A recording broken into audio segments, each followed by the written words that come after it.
How was it? Talk to me about that. It's still going. Once you play here, if you have a limited time or extended time, the fans always remember.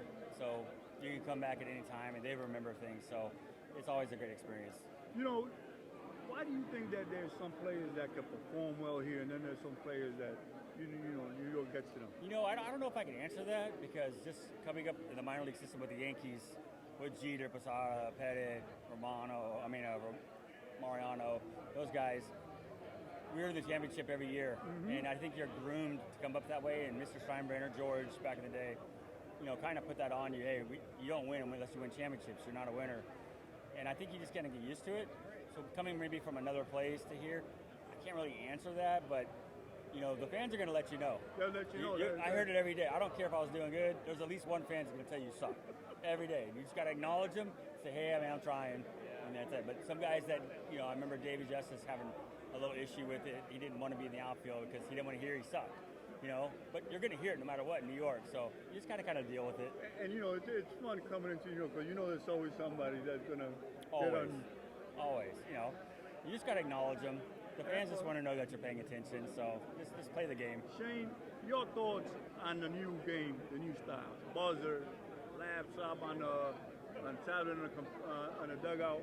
You think that would have helped you out? Listen, I don't know about that, but I try to tell people I don't like the way the game's played, but this might be the greatest time ever to be a hitter. You're going to tell me you're going to let us strike out and then swing for the fence? I think it would be a lot of fun. So you can't fault the players. This is kind of what the game has gone into. So enjoy it while it lasts, and if it stays here, then that's great. But this is the time I would love to be a hitter. Anybody would, man. It's like, man, with all the technology that they have now. Yeah, the technology is one thing. You can overkill it a little bit.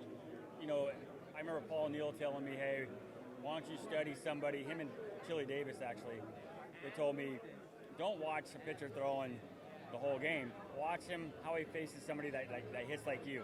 And so when you narrow it down like that, you can actually have a better chance of understanding the game. Now, good hitters, you were a good hitter. They always say that things slow down, that the game slows down. I remember Oscar De La Hoya telling me that when he was at his best, when he was doing good, he saw the punches come in at slow motion.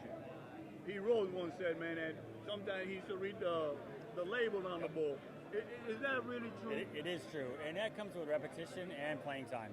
If you're playing every day, the game really does slow down. If you're coming off the bench and you haven't played in 5 days, and you got to face a John Smoltz or a Aroldis Chapman, it's hard. It really is hard. But if you're playing every day, the game does slow down, and even though you only have like 0.3 seconds to figure it all out, it really does slow down. Hey, brother, it's nice talking to you, man. And listen, man, you'll always be a New Yorker, man. I'm glad you can't complain. You're here. I thank you. Thank you. Thank you. Looks like you can still